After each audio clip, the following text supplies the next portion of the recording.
So गोविंदचा प्रश्न आहे की आफ्टर हिस्टेरेक्टॉमी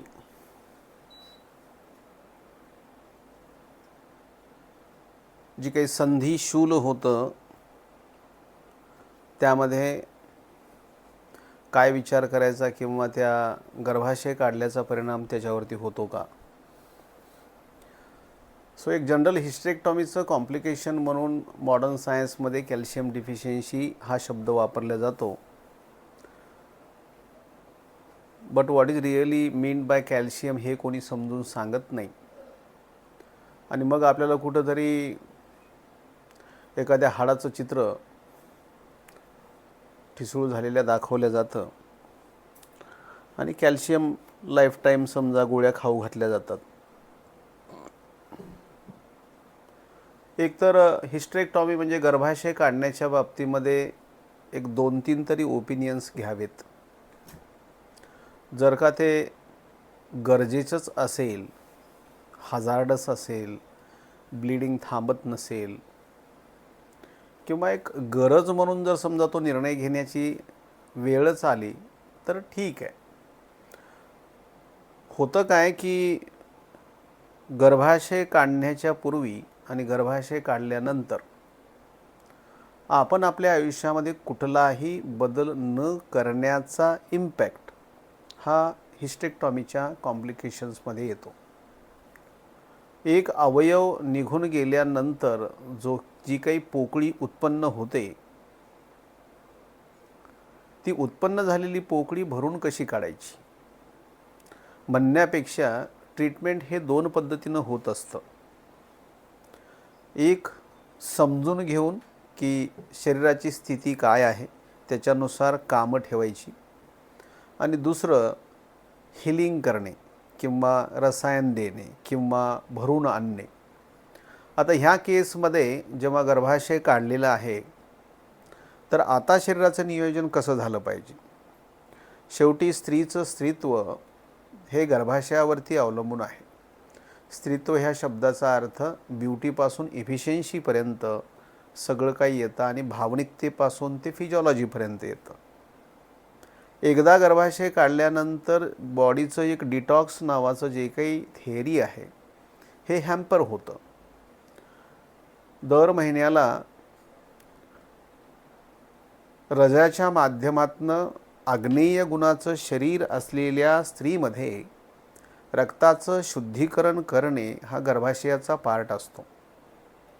सो हे दूषित रक्त बाहेर न पडल्याचा परिणाम हा शरीरावरती कार्शाच्या रूपामध्ये, अस्थिमार्दवतेच्या रूपामध्ये किंवा रक्तप्रदोषक आजारांच्या रूपामध्ये पाहायला मिळतो. जनरली हिस्टेरेक्टॉमी नंतर फक्त मल आणि मूत्राचा मार्गच तुमच्याकडे शिल्लक राहतो किंवा स्वेदवह राहतं किंवा मग कार्बन डायऑक्साईड बाहेर टाकणारी रेस्पिरेटरी सिस्टीम राहते.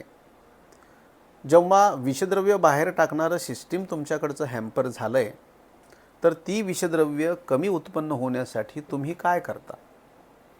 तर ती विषद्रव्य कमी तयार होण्यासाठी तुम्ही कुठलंही पाऊल उचलत नाही.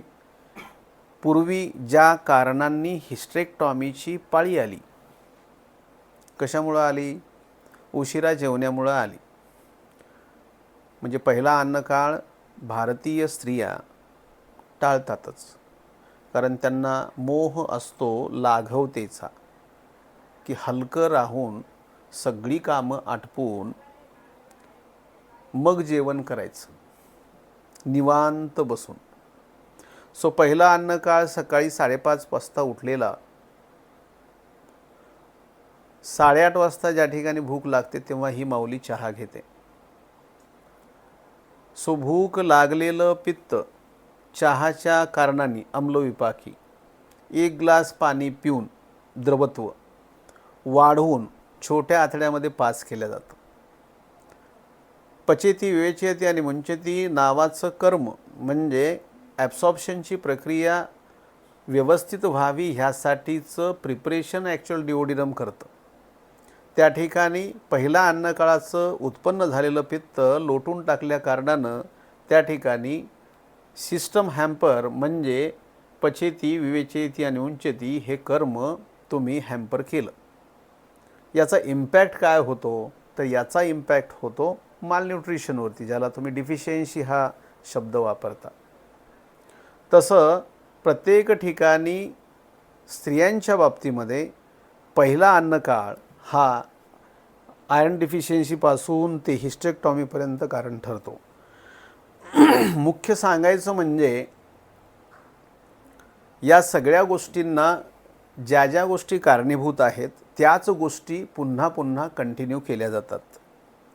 सो आफ्टर हिस्टेक्टॉमी जर तुमच्याकडे एक अवयव नाही आहे डिटॉक्स करणारा, तर तुमची विषद्रव्य कमी उत्पन्न होण्यासाठी आमविष कमी तयार झालं पाहिजे, याची काळजी कुठेही घेतल्या जात नाही.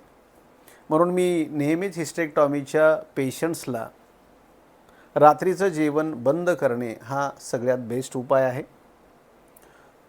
गोविंद जसं विचारलं की संधिशूल नावाचा मुद्दा काय आहे, सो ज्याला जनरली वात हा शब्द येतो, कारण अशा पद्धतीचे पेशंट्स ओबेज होतात, अशा पद्धतीचे पेशंट यांना शोथ उत्पन्न होतो. सो ही गोष्ट टाळण्यासाठी जसं मी सांगितलं की सकाळी आणि दुपारी जेवण आणि रात्रीचं जेवण बंद करणे हा उपाय होऊ शकतो. जनरली सांध्यांच्या ठिकाणच्या वेदना, ज्याला वात हा शब्द वापरला जातो, तो नेमका कशामुळे येतो हे जर आपण समजून घेतलं तर वात हा शब्द आपल्या डोक्यात जाणार नाही. पेशंटसाठी ठीक आहे की जिथं पेन हा शब्द येतो किंवा दुखणी ही परिभाषा येते त्या ठिकाणी लोक वात हा शब्द वापरतात. पण दुखणे म्हणा, सांध्यांच्या ठिकाणचं सुजणे म्हणा, मुंग्या येणं म्हणा, बधिरता म्हणा, काळवंडणे म्हणा, ह्या सगळ्याच गोष्टींना वात हा शब्द येतो. वात ह्या शब्दाचा अर्थ मुळात रक्तपुरवठा न होणे किंवा दूषित रक्ताचा पुरवठा होणे इक्वल टू वात आहे. म्हणून अशा पद्धतीच्या पेशंट्समध्ये जिथं कंटिन्युअस आमोत्पत्ती होते, कारण एक अवयव निघून गेल्याचा परिणाम हा शोथामध्ये येऊन जातो, कारण पक्वाशयाला सपोर्टिव्ह ऑर्गन गर्भाशय होता, तो निघून गेल्यानंतर त्याच्या चलगुणावरती किंवा पॅरास्टाल्टिक मुवमेंट्सवरती इम्पॅक्ट आल्यानंतर उदावर्तजन्य संप्राप्ती अग्निमांद्याच्या बाबतीमध्ये पाहायला मिळते, किंवा pelvic organ related pressure factor जो लंबर स्पाईनवरती येतो, खाली गुडघ्यांवरती येतो, ह्या सगळ्याच गोष्टींचा परिणाम जो आहे तो हिस्टेक्टॉमीनंतर पाहायला मिळतो. सो इन केस ऑफ हिस्टेक्टॉमी एक सिंपल लाईन शेवटची मला अशी सांगावीशी वाटते, इफ इट इज नेसेसरी, खूपच गरजेचं असेल तर निश्चितपणे गर्भाशय काढणं गरजेचं असतं, कारण प्रत्येक वेळी आपण शिवी देऊन चालत नाही की हे चुकीचं आहे म्हणून. जेव्हा हेवी ब्लिडिंग होतं, महिना थांबत नाही किंवा मोठे मोठे फायब्रॉइड्स असतात, ह्या सगळ्याच कंडिशन्समध्ये ॲक्च्युअल गर्भाशय काढणं गरजेचं ठरतं. गर्भाशय काढल्यानंतर मात्र तुमच्या लाईफस्टाईलमध्ये हा बदल जर तुम्ही करू शकलात तर त्याचे दुष्परिणाम हे तुम्हाला टाळता येतात.